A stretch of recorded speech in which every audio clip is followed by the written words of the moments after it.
નમસ્કાર. આજના આ એક્સપ્લેનરમાં તમારું સ્વાગત છે. આપણે ઘણીવાર વિચારતા હોઈએ છીએ કે ભૂગોળ એટલે બસ જાડા પુસ્તકો ગોખવાના, બરાબર ને?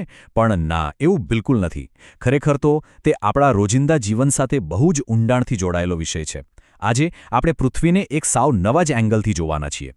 આપણે બધા જ રોજ નકશાઓ વાપરીએ છીએ, પણ શું ક્યારે એવો વિચાર આવ્યો છે કે આખી દુનિયાના આટલા મોટા ગોળા પર કોઈપણ સાવ નાનકડી જગ્યાને એકદમ પિનપોઇન્ટ ચોકસાઈથી કઈ રીતે શોધી શકાતી હશે? બસ આજના આ પ્રેક્ટિકલ સેશનમાં આપણે આ જ જબરદસ્ત ટેકનિક સમજવાના છીએ. તો ચાલો ફટાફટ શરૂ કરીએ. સૌથી પહેલો સવાલ, પૃથ્વી પર કોઈ ચોક્કસ સ્થળ આપણે કેવી રીતે શોધી શકીએ? હવે જુઓ, જરા મનમાં એક ચિત્ર ઊભું કરો. ધારો કે એક બહુ જ મોટો, એકદમ લીસો ગોળો છે. એના પર કોઈ જ રસ્તા નથી, કોઈ બિલ્ડિંગ નથી કે કોઈ નિશાનીઓ પણ નથી. અને કોઈ એમ પૂછે કે ભાઈ, આ ગોળા પર એક ચોક્કસ જગ્યા ક્યાં આવેલી છે? તો જવાબ આપવો અશક્ય લાગશે, ખરું ને?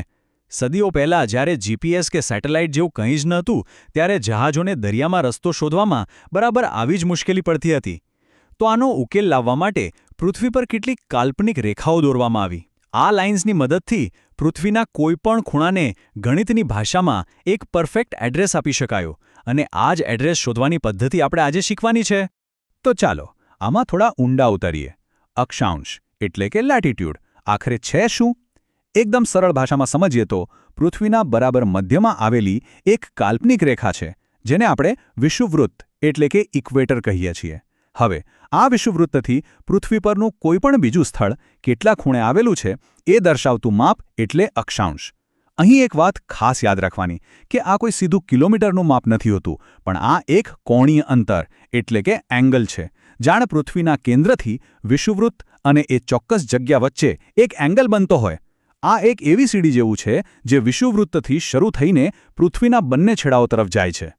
હવે પ્રશ્ન એ થાય કે આ અક્ષાંશ મપાય છે કેવી રીતે? તો આ આખી સિસ્ટમ 0થી 90ના સ્કેલ પર કામ કરે છે. એકદમ સિમ્પલ. પૃથ્વીની બરાબર વચ્ચે જે વિષુવવૃત્ત છે તેને 0 ડિગ્રી અક્ષાંશ માનવામાં આવે છે. હવે જેમ જેમ આપણે ત્યાંથી સીધા ઉપર જઈએ, એટલે કે ઉત્તર ધ્રુવ તરફ જઈએ, તેમ આ આંકડો વધતો જાય અને બરાબર ઉત્તર ધ્રુવની ટોચ પર પહોંચીએ એટલે એ 90 ડિગ્રી થઈ જાય. અને બસ આ જ વસ્તુ નીચેની તરફ પણ લાગુ પડે. વિષુવવૃત્તથી નીચે દક્ષિણ ધ્રુવ તરફ જઈએ તો ત્યાં પણ આંકડો 0થી 90 સુધી જાય. ટૂંકમાં કહીએ તો પૃથ્વી પરની કોઈપણ જગ્યા 0થી 90ની વચ્ચેના કોઈ એક નંબર પર ફિક્સ થયેલી છે. છે ને એકદમ યાદ રહી જાય એવું? થિયરી તો આપણે સમજી લીધી, પણ હવે સમય છે અસલી મેજિક જોવાનો. આજના સ્માર્ટફોનના જમાનામાં અક્ષાંશ શોધવા માટે કોઈ મોટા વૈજ્ઞાનિક સાધનોની જરૂર નથી પડતી. ફક્ત 4 બહુ જ સરળ સ્ટેપ્સ છે. સૌથી પહેલાં ગૂગલ મેપ્સ ઓપન કરો. બીજું, જે સ્થળનું લોકેશન જાણવું હોય એ સર્ચ કરો.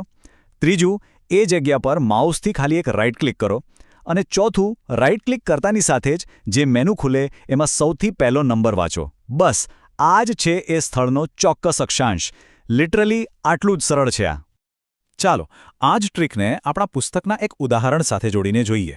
જો આપણે ગૂગલ મેપ્સ પર ચંડીગઢ શહેર સર્ચ કરીએ અને ત્યાં રાઇટ ક્લિક કરીએ તો મેનુમાં સૌથી ઉપર આપણને 2 નંબર દેખાશે. આમાંથી જે પહેલો નંબર છે ને એ આશરે 30.73 ડિગ્રી દેખાશે. આનો સીધો અર્થ એ થયો કે ચંડીગઢ શહેર વિષુવવૃત્તથી ઉત્તર દિશામાં 30.73 ડિગ્રીના એંગલ પર આવેલું છે. આપણે હમણાં જ પેલો 0થી 90નો સ્કેલ સમજ્યા ને? એમાં ચંડીગઢનું ફિક્સ લોકેશન 30.73 પર આવે છે. અને આ ટ્રીક એટલી પાવરફુલ છે કે એ તમને કોઈ બિલ્ડિંગ કે રસ્તાના ખૂણા સુધીનું પરફેક્ટ લોકેશન આપી શકે છે. હવે ચંડીગઢ તો બુકનું ઉદાહરણ હતું, પણ ચાલો આ કોન્સેપ્ટને એકદમ લોકલ લેવલ પર લાવીએ. 21.70 ડિગ્રી, 21.70 ડિગ્રી. ધારો કે અત્યારે આ એક્સપ્લેનર ગુજરાતના ઐતિહાસિક શહેર ભરૂચમાંથી જોવાઈ રહ્યું છે. જો ગૂગલ મેપ્સ પર ભરૂચ સર્ચ કરીને તેના પર રાઇટ ક્લિક કરવામાં આવે તો સૌથી પહેલો નંબર અંદાજે 21.70 જોવા મળશે. મતલબ કે ભરૂચ વિષુવવૃત્તથી 21.70 ડિગ્રી ઉત્તરે આવેલું છે.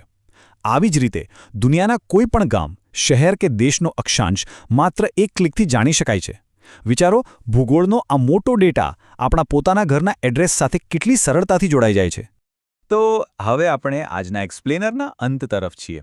આપણે અક્ષાંશનો કોન્સેપ્ટ સમજ્યા, 0થી 90નો સ્કેલ જોયો અને ગૂગલ મેપ્સની પેલી શાનદાર ટ્રીક પણ શીખી લીધી. તો હવે એક મજેદાર કામ કરવાનું છે. આ સેશન પૂરું થાય એટલે તરત જ ગૂગલ મેપ્સ ખોલો, તમે હાલ જે જગ્યા પર બેઠા છો ત્યાં જ રાઇટ ક્લિક કરો અને તમારો પોતાનો ચોક્કસ અક્ષાંશ શોધો. જરા વિચારો, આખી દુનિયાના આટલા મોટા નકશા પર એ નંબર માત્ર ને માત્ર તમારું સચોટ લોકેશન બતાવે છે. કમાલ છે ને? આ રીતે ભૂગોળ ખરેખર જીવંત બની જાય છે. તો તમારો અક્ષાંશ શોધવાનું ભૂલતા નહીં અને મેપિંગની આ દુનિયાને એક્સપ્લોર કરતા રહો.